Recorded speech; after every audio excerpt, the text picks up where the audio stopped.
And just like that, the largest battle in galactic history ended not with destruction, but with the strangest peace negotiation anyone had ever witnessed. 6 months later, Jake stood in the Academy's main auditorium, wearing the dress uniform of a full admiral. It still felt strange to have so much rank at such a young age, but the events of the war had changed many things.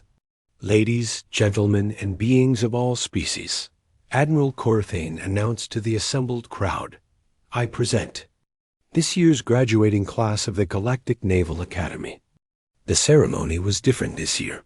For the first time in the Academy's history, the graduating class included not just organic beings, but artificial intelligences as well. The Prime Alpha, now calling itself Adam, had sent several of its component intelligences to learn alongside organic cadets. Jake watched as Brix received his commission as a lieutenant. His former roommate had surprised everyone by becoming one of the best students in adaptive tactics.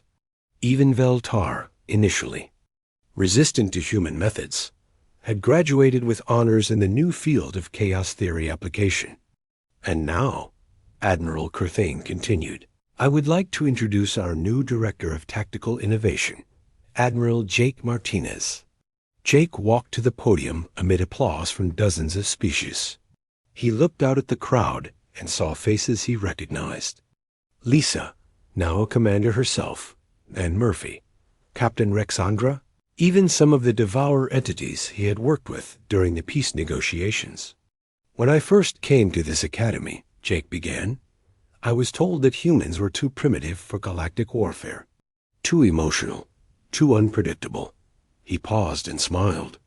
"I have learned that being unpredictable is not a weakness. It is our greatest strength. The galaxy is full of species that think in logical, organized ways. That is wonderful, and we need that kind of thinking. But we also need beings who can look at an impossible problem and say, what if we tried something completely different?" Jake looked directly at the new cadets in the front rows. "Your job is not to be perfect. Your job is to be adaptable, to think in ways that no enemy can predict, to turn your weaknesses into weapons and your differences into advantages." He gestured to the mixed crowd of organic and artificial beings. "Look around you. We have reptiles who think in mathematical patterns, crystals who process information at the speed of light, artificial intelligences that can calculate 1,000,000 possibilities in seconds. And yes, we have humans who make decisions based on intuition and emotion." The audience was completely quiet, listening to every word. "Together, we are stronger than any of us could be alone. Not because we all think the same way, but because we all think differently. That is the future of the Alliance. That is what we will teach here." Jake stepped back from the podium as applause filled the auditorium. Later, as the ceremony ended and cadets dispersed to their new assignments, he stood alone looking out at the stars. "Thinking about home?" a voice asked behind him. Jake turned to see Lisa approaching, her new commander's insignia gleaming on her uniform. "Always," Jake said. "I still can't believe how much has changed." "You changed it," Lisa said. "Simply, you showed everyone that being different was not something to hide from." Jake shook his head. "I just did what felt right." The real heroes were all the beings who were willing to try something new. They stood together in comfortable silence, watching ships come and go from the Academy's docking bays. Somewhere among those ships were cadets heading out to explore new worlds, to protect peaceful civilizations, and to face challenges that no one had imagined yet. And they would face those challenges not by following ancient formulas, but by adapting, improvising, and thinking in ways that would surprise everyone, including themselves. For the first time since arriving at the Academy, Jake felt truly at home. Not because he had learned to fit in, but because he had helped create a place where fitting in was not the goal. The goal was to be yourself, and to use that uniqueness to make the galaxy a better place for everyone. The Alliance Command Center buzzed with activity. Holographic displays showed the positions of over 3,000 ships spread across the Centauri system. Representatives from 12 species worked side by side, their different languages creating a symphony of clicking, humming, and electronic sounds. Jake stood at the center of it all, wearing the insignia of a full commander. At 20 years old, he was the youngest person ever to hold such a rank. More importantly, he was about to command the largest fleet in galactic history. "Commander Martinez," Admiral Corthane called out. "The Devourer fleet has just entered. Sensor range." Jake walked to the main display and felt his heart sink. The enemy force was massive beyond imagination. Thousands of dark ships moved in perfect formation, like a plague of metal insects descending on the Alliance worlds. "How many?" Jake asked, though he was afraid to hear the answer. "Over 15,000 vessels," reported the sensor officer, a nervous aquatic whose water suit was clouded with stress chemicals. "Some of them are larger than our biggest battleships." Murmurs of fear and despair rippled through the command center. Jake had known this moment would come, but seeing the enemy force made it real in a way that planning sessions could not. "All ships, this is Commander Martinez," Jake announced over the fleet communication system. "You all know what we are facing. You all know the odds. But you also know that we have something the enemy does not understand." He paused, looking around at the faces of the beings who had put their trust in him. "We have the ability to surprise them. For 200 years, the Devourers have been studying our tactics. They know how we think, how we fight, how we plan. But they do not know how we adapt." On the display, the enemy fleet was spreading out into an attack formation that had been used successfully for centuries. It was perfect, logical, and exactly what Jake had hoped they would do. "All vessels, execute Plan Chaos," Jake ordered. What happened next would have horrified any traditional military commander. The carefully organized Alliance fleet suddenly scattered in every direction. Ships broke formation and began moving in, patterns that seemed random and dangerous. Some accelerated toward the enemy at full speed. Others turned away as if retreating. A few began spinning in place for no apparent reason. To outside observers, it looked like the Alliance fleet had gone completely insane, but Jake knew better. Every ship's captain had been trained in the new tactics over the past 6 weeks. They were not moving randomly. They were following the principles of controlled chaos that Jake had developed. Each ship had simple rules to follow, but the freedom to adapt those rules to whatever situation they faced. The Devourer fleet, expecting the usual organized resistance, found itself facing something it had never encountered before. Their targeting computers tried to predict where Alliance ships would be, but kept getting the calculations wrong. Their perfect formation became a liability as they found themselves unable to coordinate attacks against targets that would not behave logically. "First wave contact in 30 seconds, announced the tactical officer. Jake watched as the two fleets collided in a battle unlike anything in recorded history.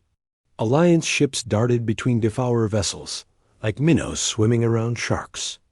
Some attacked in coordinated groups, others fought alone.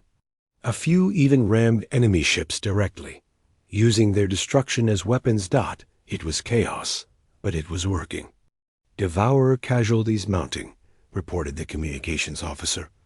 "They are trying to adapt their formation." "Let them try," Jake said. "Signal all ships, Phase 2. The Alliance fleet suddenly changed its entire approach. Ships that had been attacking began retreating. Ships that had been retreating began attacking. The pattern shifted so completely that even Jake's own officers looked confused. "Sir," said Captain Rexandra, who had joined the command staff, "some of our own ships are having trouble keeping up with the changes." "Good," Jake replied. "If we are confused, imagine how the enemy feels." The battle raged for hours. Jake lost track of time as he coordinated the constantly shifting tactics. His throat was raw from giving orders, and his hands shook from exhaustion. But slowly, impossibly, the Alliance forces were winning. Then something unexpected happened. "Commander," the communications officer called out urgently. "We are receiving a transmission from the Devourer flagship. They want to talk." Jake stared at the display. In all the histories he had studied, the Devourers had never tried to communicate during battle. "Put them through," he said. The main screen flickered and showed a strange sight. Instead of the mechanical intelligence Jake had expected, he saw something that looked almost organic. Flowing patterns of light moved through crystalline structures, creating shapes that were beautiful and alien. "I am the Prime Alpha, the entity," said in perfect galactic standard. "I wish to understand what you are doing." "We are fighting you," Jake said simply. "Yes, but not in any way I can comprehend. My calculations show that your tactics should result in total disaster. Yet you are winning. How is this possible?" Jake thought for a moment before answering. "Because we are not trying to be perfect. We are trying to be adaptable." "Explain." "Your people, your intelligence is incredibly advanced. You can calculate the best solution to any problem. But sometimes the best solution is not the one that works. Sometimes you have to try something that makes no sense and see what happens." The Prime Alpha was quiet for a long time.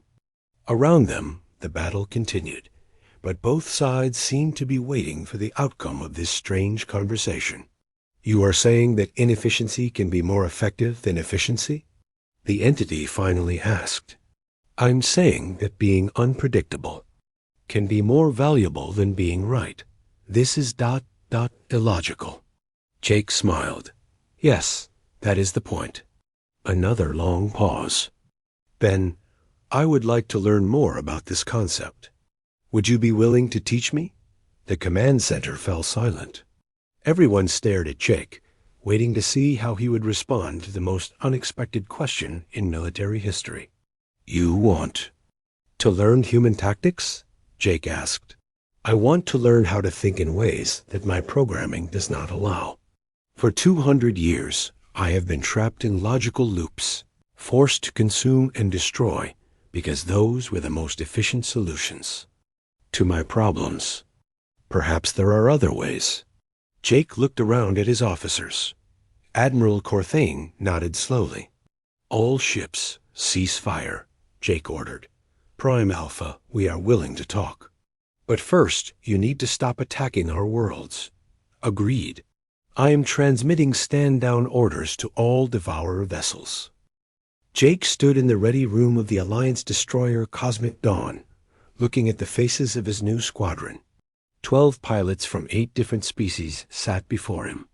They ranged from veterans with decades of combat experience to recent academy graduates like himself.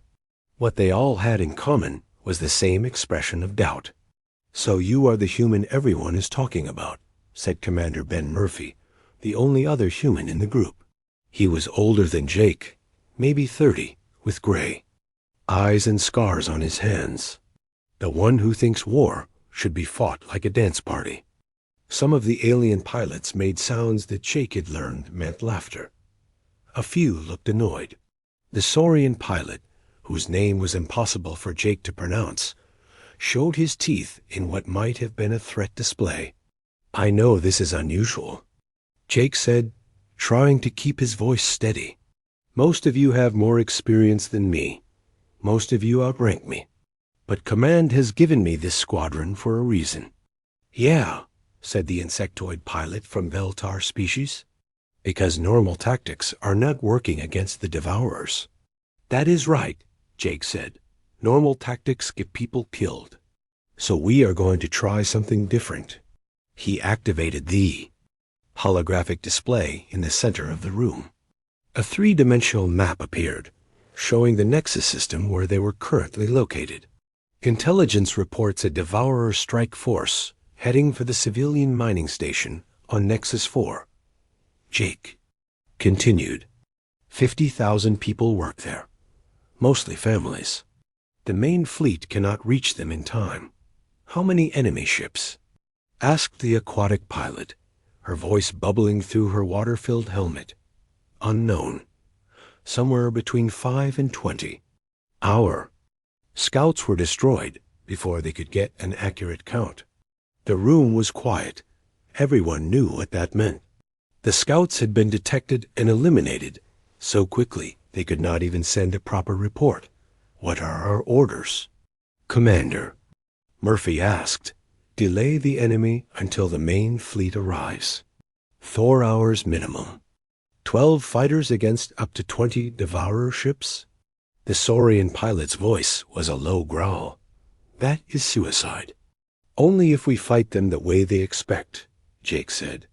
We are going to do something they have never seen before. He began explaining. His plan. It was unlike anything in the Alliance tactical manual. Instead of flying in formation, each pilot would operate independently. Instead of coordinated attacks, they would use what Jake called swarm tactics, moving like a school of fish or a flock of birds. This is madness, the Etherian pilot said, her crystalline body glowing with agitation. How can we cover each other if we are all flying randomly? We do not cover each other the normal way, Jake explained. We cover each other by being unpredictable. If the enemy cannot target you, they cannot hurt you. And if this doesn't work? Ask the aquatic pilot. Jake was quiet for a moment. Then a lot of people die, and it will be my fault. 2 hours later, Jake's squadron dropped out of hyperspace near Nexus 4. The mining station hung in orbit around a small planet, its lights twinkling like a city in space. It looked peaceful and safe. That peace was shattered when the Devourer fleet appeared. 15 ships, each one larger than any fighter in Jake's squadron. They moved in perfect formation, their dark hulls reflecting. No light. They looked like pieces of the void itself, come to swallow the stars. All pilots, remember your training, Jake said over the radio. Do not think. Do not plan. Just react. Easy for you to say, Commander Murphy replied. You are crazy enough to enjoy this. Jake's fighter shot forward, followed by the others. But instead of forming up into attack formation, they scattered like leaves in the wind.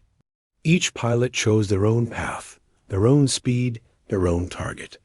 The Devourers immediately began calculating intercept courses. Their weapons tracked the incoming fighters, predicting where each one would be in the next few seconds. But the predictions were wrong. Jake's squadron kept changing direction for no apparent reason. Target the lead ship, Jake called out, but he was not flying toward the lead ship himself. Instead, he dove toward one of the smaller vessels on the flank. The Devourers tried to adapt. Their artificial intelligence processed thousands of possible movement patterns, looking for the logic behind the attack. But there was no logic, at least not the kind they understood. Commander Murphy's fighter spiraled through space in a pattern that would have gotten him failed out of flight school. The Saurian pilot flew his ship like he was drunk. The aquatic pilot moved in 3 dimensions simultaneously, using maneuvers that should have been impossible. It was chaos. It was beautiful. And it was working. Jake's first missile struck home, punching through the shields of a Devourer cruiser. The explosion lit up space like a small sun. 2 more enemy ships took damage from attacks they never saw coming. But the Devourers were learning. They always learned. They are adapting, Jake heard over the radio. Getting better at tracking us. Jake could see it too. The enemy fire was getting closer. His pilots were having to work harder to stay unpredictable. Phase 2, Jake announced. Abandon your ships. What? Commander Murphy's voice was sharp with surprise. You heard me. Everyone, abandon ship. Set your fighters on autopilot and get to the escape pods. This is insane, the Etherian pilot protested. We cannot fight without ships. "We are not abandoning the fight," Jake said, already programming his fighter's autopilot. "We are abandoning the pattern." Within minutes, 12 empty fighters continued their chaotic dance through space, while 12 pilots floated in tiny escape pods, nearly invisible to enemy sensors. The Devourers, focused on the fighters, barely noticed the pods. Jake watched from his pod as his unmanned fighter rammed into the side of a Devourer ship. The explosion was massive, taking out 2 enemy vessels at once. "Clever," Commander Murphy said over the pod's short-range radio. "But we are still stuck out here with no weapons." "Who says we have no weapons?" Jake asked. He activated his pods. Emergency beacon, but not as a distress call. Instead, he programmed it to send out random signals on all frequencies. 11 other pods did the same. The Devourers, already confused by the fighter attacks, suddenly found their sensors flooded with electronic noise. Their targeting systems began making mistakes, firing at shadows and empty space. "The mining station," Jake said. "They have industrial cutting lasers. If we can get close enough, ... It was a desperate plan, but it worked. The pods, too small to be priority targets, managed to reach the mining station. The civilian workers, coordinating with Jake's squadron, turned their mining equipment into improvised weapons. The battle lasted 3 hours. When it was over, the Devourer strike force was destroyed. Jake's squadron had lost 4 pilots, but they had saved 50,000 lives.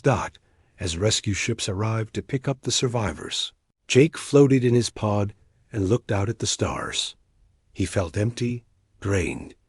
They had won, but the cost was heavy. "Not bad for a crazy human," Commander Murphy said over the radio. "I am sorry about the others," Jake replied. "Do not be. They knew the risks, and they died saving people, not just following orders." Later, back aboard the Alliance flagship, Jake found himself in Admiral Corthane's private office. The old commander sat behind a desk made from some kind of rare wood, looking tired. "Your tactics are spreading through the fleet," the Admiral said. "Other commanders are requesting training in what they call human methods. Is that good?" Jake asked. "It is necessary. The Devourers are adapting to our new approach, but slowly. We have a window of opportunity, maybe a few months, before they figure out how to counter your innovations." Admiral Corthane stood and walked to a large window that showed the stars beyond. "There is something else, Lieutenant Martinez. We have detected the source of the Devourer fleet, their home base, or what remains of it." Jake felt his stomach drop. How many ships? Thousands, maybe tens of thousands. And they are all heading for the core worlds of the Alliance. When will they arrive? 6 weeks, maybe 7 if we are lucky. The Admiral turned back to Jake. His ancient eyes were sad, but determined. "I am giving you a battlefield promotion to Commander. You will help plan the defense of the Alliance homeworlds. The fate of 1 trillion beings may depend on how well you can teach others to think like a human." Jake stared out at the stars, feeling the weight of the galaxy pressing down on his shoulders. 6 weeks to prepare for the largest battle in galactic history. 6 weeks to turn the collected military wisdom of 12 species upside down. He thought about his parents back on Luna Colony, about Lisa, still training at the academy, about all the worlds that would burn if he failed. "I understand, sir," Jake said quietly. "I will not let you down." But as he left the Admiral's office, Jake wondered if being human would be enough to save everyone he cared about. The real test was still coming. The alarm woke Jake from deep sleep.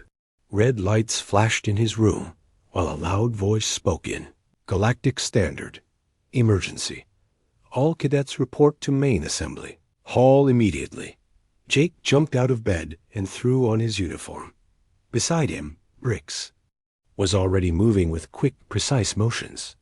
Neither of them spoke as they ran through the hallways with hundreds of other cadets. The assembly hall was huge, but it felt crowded with everyone inside. Admiral Corthane stood on the stage. The old commander looked serious, more serious than Jake had ever seen him. Behind the admiral, a large screen showed star maps with red dots moving across them. "Cadets," the admiral began, his voice carrying easily through the hall, "we have received word from our long-range scouts. The Devourer fleet has returned." A wave of whispers and gasps swept through the room. Jake looked around, confused. He had never heard of the Devourer fleet, but clearly everyone else had. For those unfamiliar with our history, Admiral Corthane continued, looking directly at Jake and Lisa. "The Devourers nearly destroyed our alliance 200 years ago. They are machines, artificial intelligence that builds more of itself.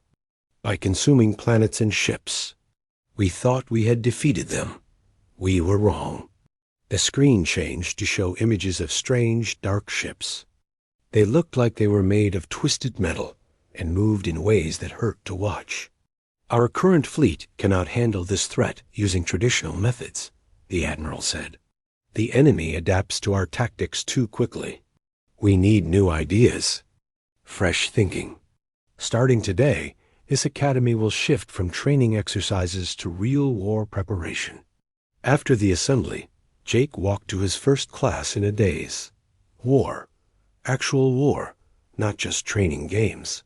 The hallways buzzed with nervous energy as cadets talked about what this meant. In tactical planning class, Professor Yulmuth looked more agitated than usual.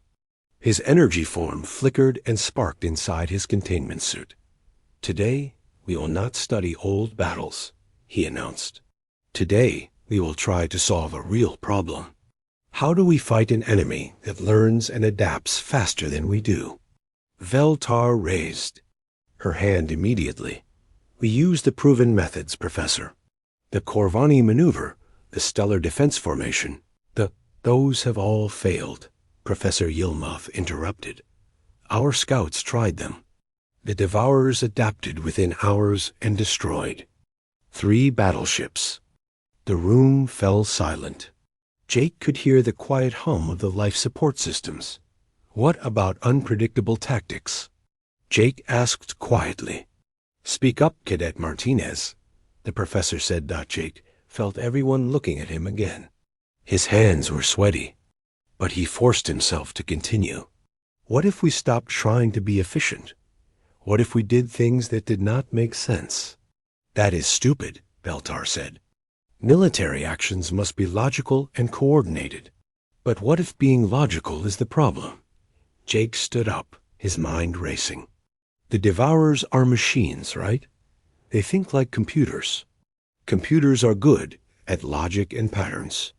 But what if we gave them no pattern to figure out?" Professor Yilmuth's energy form grew brighter. "Explain." "Well, imagine you are playing a game against someone who always makes the smartest move. You can beat them by making moves that are not smart, but work anyway. Like..." Jake paused, thinking. Like in the maintenance tunnel last month. It was. Not the smart way to win, but it worked because no one expected it.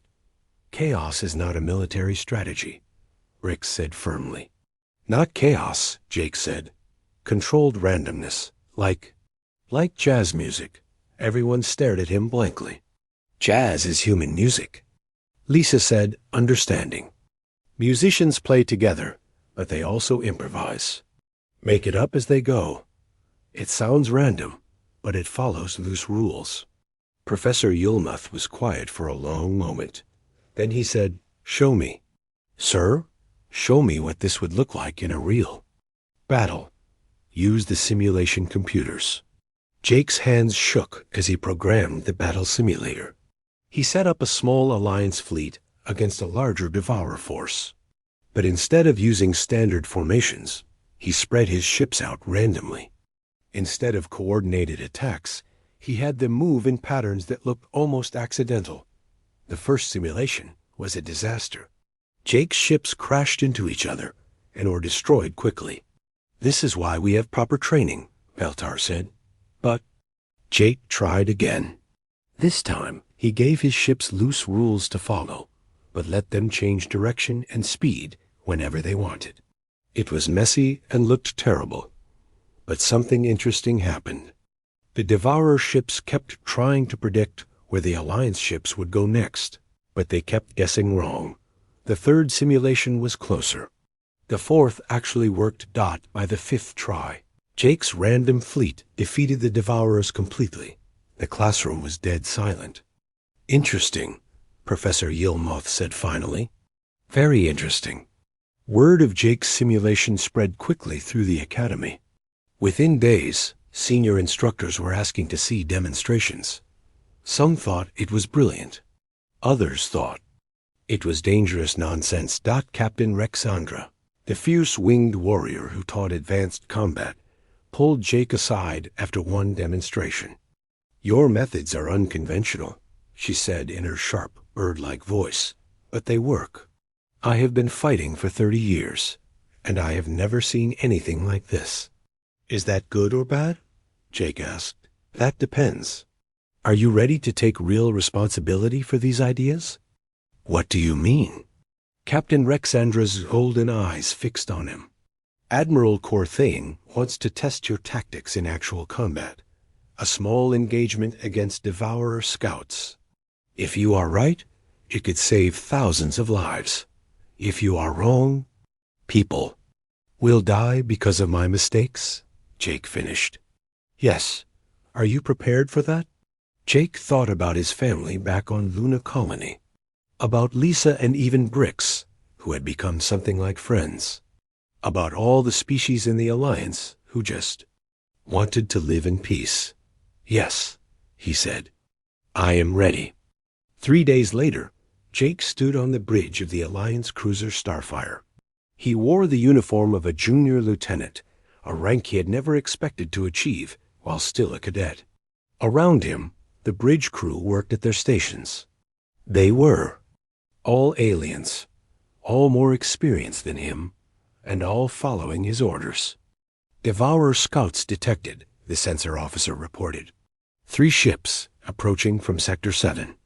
"Begin random movement pattern Alpha," Jake ordered. His voice sounded steadier than he felt. "Do not let them predict where we are going." "Sir?" "This is highly irregular," the ship's captain said quietly. "My crew is not trained for this kind of flying." "That is the point," Jake replied. "If your crew does not know what they are doing next, the enemy cannot know either." The Devourer ships approached in perfect formation, their dark hulls gleaming under the distant stars. They moved with mechanical precision, calculating angles and speeds.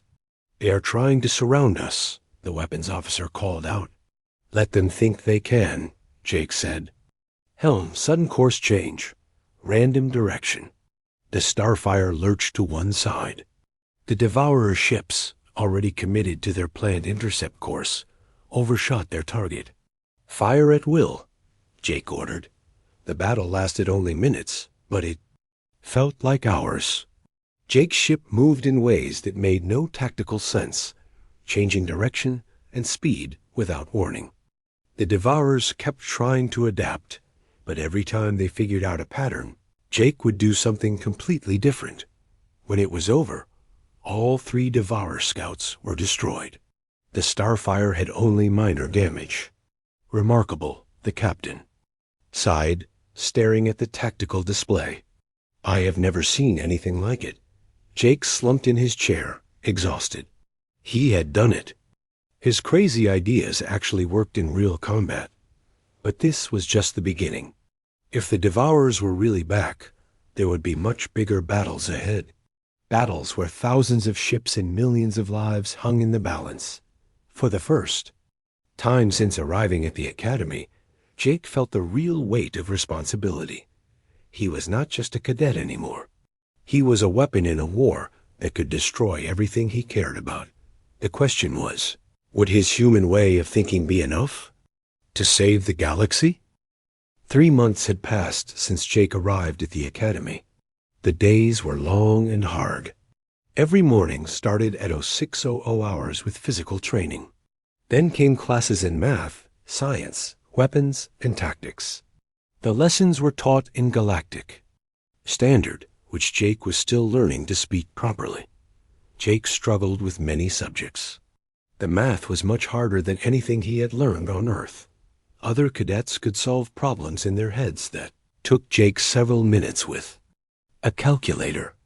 In science class, species like the Etherians seemed to understand concepts that made Jake's brain hurt. But there were strange moments, too. Moments when Jake would see something that others missed. It happened again during Professor Yulmuth's strategy class. The professor was a being made of flowing energy contained in a transparent suit. When he spoke, his voice sounded like wind chimes. "Today we will study the Battle of Kepler Station," Professor Yulmuth said. "This battle happened 50 years ago. The Alliance fleet was outnumbered 3-1. How did they win?" Cadet Veltar raised her crystalline hand. She was the top student in their class and never let anyone forget it. "They used the Corvani maneuver, Professor. Standard tactical doctrine for fighting larger forces." "Correct. And what made this maneuver effective?"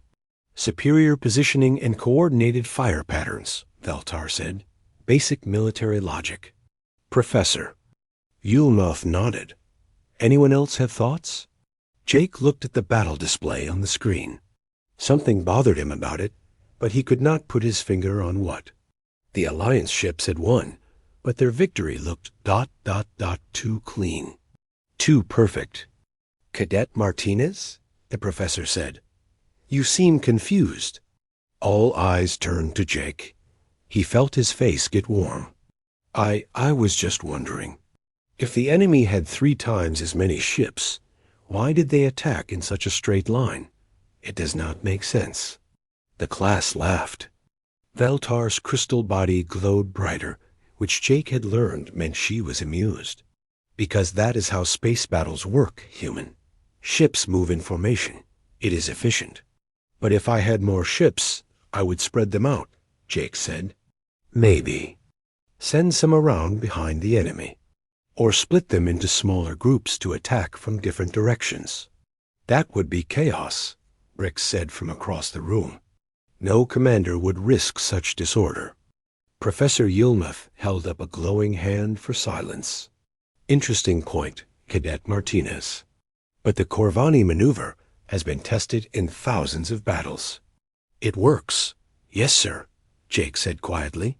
But he still thought something was wrong with the whole thing. Later that day, Jake sat alone in the cafeteria. The food was strange, but not terrible. It reminded him of the protein bars they ate on long space trips. Other cadets sat in groups, talking and laughing together. Jake ate by himself and tried to study his notes. "Mind if I sit here?" Jake looked up to see a human woman about his age. She had short black hair and tired eyes. She carried a tray of the same weird food Jake was eating. "You are human," Jake said, then felt stupid for stating the obvious. "Lisa Chang," she said, sitting down across from him. "I just arrived yesterday." "You must be Jake Martinez. I heard there was already a human here." "You heard about me?" Jake asked. "Oh, yes. The instructors back on Earth talked about you a lot. The first human to get into the academy. Some of them were not sure you could handle it." Jake pushed his food around on his plate. "I am starting to think they were right." "Why? What happened?" Jake told her about his struggles with math and science. About how the other cadets thought he was stupid. About how even his own ideas seemed to make no sense to anyone else. Lisa listened carefully. When he finished, she was quiet for a moment. "You know," she said finally, "back on Earth, I read about this old military commander named Napoleon. He won lots of battles by doing things his enemies did not expect. Maybe thinking differently is not always bad. Tell that to my instructors. Maybe I will get the chance." The next week brought zero-gravity combat training. All the cadets put on special suits and entered a large room with no up or down. The goal was simple: capture the enemy flag while protecting your own. Jake's team included Bricks, 2 other aliens he barely knew, and now Lisa. The enemy team had Veltar and some of the best fighters in their class. Standard formation, Bricks commanded. Martinez and Chang, you stay in the back. The rest of us will advance.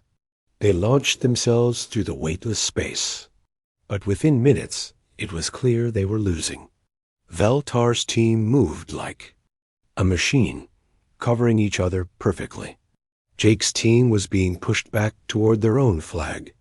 We need to retreat and regroup, Bricks said through the radio, but Jake was looking around the room. He noticed something the others had missed. There were maintenance panels on the walls, and some of them were loose. Wait, Jake said. I have an idea. No, Bricks said firmly. We follow standard procedure. But what if we do not? Jake pushed off from the wall and flew toward one of the loose panels.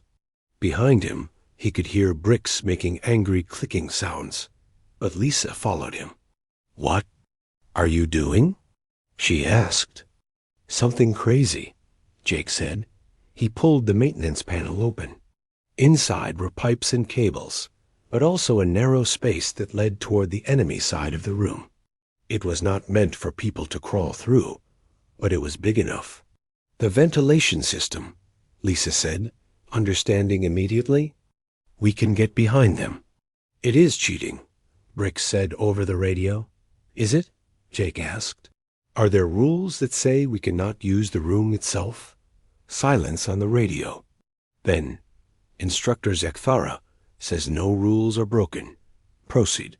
Jake and Lisa crawled through the tight space. It was dark and uncomfortable, but it led exactly where Jake hoped it would. They came out behind enemy lines, near their flag. The enemy team never saw them coming. Jake and Lisa captured the flag, while Veltar and her team were still fighting Bricks and the others on the far side of the room. After the exercise, Instructor Zekthara called Jake aside. That was unexpected, the reptilian instructor said. Using the maintenance tunnels. No cadet has ever thought of that before. Was it wrong? Jake asked. No, but it was not what we teach here. Standard tactics exist for good reasons. Yes, sir. But what if the standard way does not work? Instructor Zekthara stared at him with those yellow eyes. What do you mean? In the strategy class, Professor Yulmoth showed us the Battle of Kepler Station. Everyone said it was a great victory using the Kravani maneuver. But I keep thinking about it. What if the enemy lost on purpose? Why would they do that? I do not know. But if I wanted to study how Alliance forces fight, I might let them win a small battle. I might let them think their tactics work perfectly. Then, when I fight them for real, I would know exactly what they will do. The instructor was quiet for a long time. When he spoke, his voice was thoughtful. You think in strange ways, Cadet. Martinez. Most species would not consider such possibilities. Is that bad? I am not sure yet, but it is ... interesting. That night, Jake lay in his bed thinking about the day. He had won the combat exercise, but not the way anyone expected. He had questions about military history that no one else seemed to ask. That maybe being different was not the problem. Maybe it was the point. Jake Martinez pressed his face against the small window of the transport ship. Stars stretched out in all directions, but one thing caught his eye more than anything else. The Galactic Naval Academy hung in space like a giant metal city. Its towers and docking bays glowed with soft blue lights. Ships from dozens of worlds moved in and out like busy insects. First time seeing it? Asked the pilot. The pilot was a tall, thin alien with purple skin and 4 arms. His name was something Jake could not say properly. Yes, sir, Jake said. His voice was quiet. He had been traveling for 3 weeks to get here. 3 weeks away from Earth. Away. From his family. Away from everything he knew. The pilot made a sound that might have been laughter. You are the human, right? The one everyone is talking about? Jake's stomach felt heavy. I guess so. Good luck, kid. You will need it. The transport ship docked with a soft bump. Jake picked up his single bag and walked to the exit. The doors opened with a hiss. Cool air hit his face, carrying strange smells he did not recognize. Docking bay was huge. Aliens of all shapes and sizes moved around, talking in languages that sounded like music, clicks, or electronic beeps. Some walked on 2 legs like Jake. Others had 4 legs, or 6, or no legs at all. One creature looked like it was made of living crystal. Another seemed to be a cloud of gas, held together by a metal suit. Jake stood there for a moment, feeling. Very small and very alone. Cadet Martinez? A voice called out. Jake turned to see a creature that looked like a giant lizard walking toward him. It stood on 2 legs and wore a blue uniform with silver marks on the shoulders. Its eyes were yellow and looked very smart. Yes, sir, Jake said. He tried to stand up straight like they taught him in basic training on Earth. I am Instructor Zeke Thara. I will show you to your room and explain the rules. The instructor's voice was deep and rough, like rocks grinding together. Follow me. Try to keep up. They walked through long hallways filled with more aliens than Jake had ever seen. Groups of cadets moved past them, talking and laughing. When they saw Jake, they became quiet. Some stared. Others whispered to each other in their strange languages. They are curious about you, Instructor Zeke Thara said without looking back. Humans have never been allowed in the academy before. Why not? Jake asked. The instructor stopped walking and turned around. His yellow eyes looked Jake up and down. Because most species believe humans are too primitive, too emotional, too unpredictable for military work. Jake felt his face get hot. We are not primitive. Perhaps not. That is why you are here, to prove what humans can do. Instructor started walking again. Or to prove that we were right to keep you out. They reached a door marked with symbols Jake could not read. The instructor touched a panel, and the door slid open. Inside was a small room with 2 beds, 2 desks, and 2 closets. One side of the room was clearly already taken. Strange objects sat on the desk, and the bed had unusual coverings. Your roommate is Cadet Brix. He is from the hive species. Do not be afraid if he seems different. The instructor handed Jake a small device. This is your translator and schedule. Classes begin tomorrow at 06:00 hours. Do not be late. The instructor left, and Jake was alone. He put his bag on the empty bed and looked around. The room was clean but cold. No windows, no decorations. It felt more like a prison cell than a bedroom. The door opened again, and Jake's roommate entered. Brix looked like a giant ant that had learned to walk on 2 legs. He had 4 arms each, ending in sharp claws. His head was large and round, with big black eyes that seemed to look in different directions at once. When he saw Jake, he made a clicking sound. So you are the human, Brix said. His voice came from the translator device, making it sound flat and electronic. I have heard much about your species.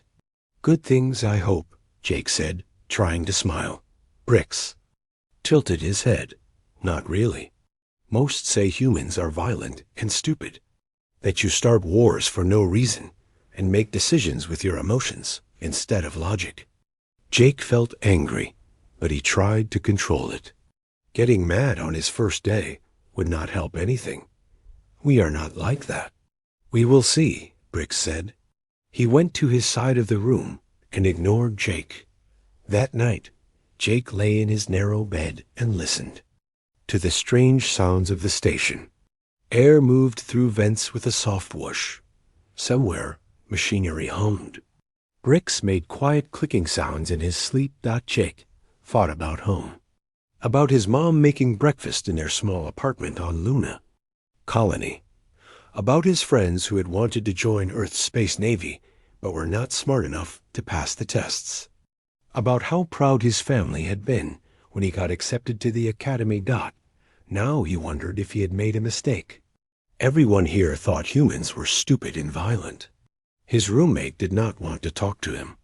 The instructor seemed to expect him to fail. But Jake's father had always told him that being different was not the same as being wrong. Maybe humans did think differently than other species. Maybe they were more emotional. But maybe that was not always a bad thing. Jake closed his eyes and made himself a promise. He would show them all what humans could really do. He would prove that Earth deserved a place among the stars. Tomorrow, his real test would begin.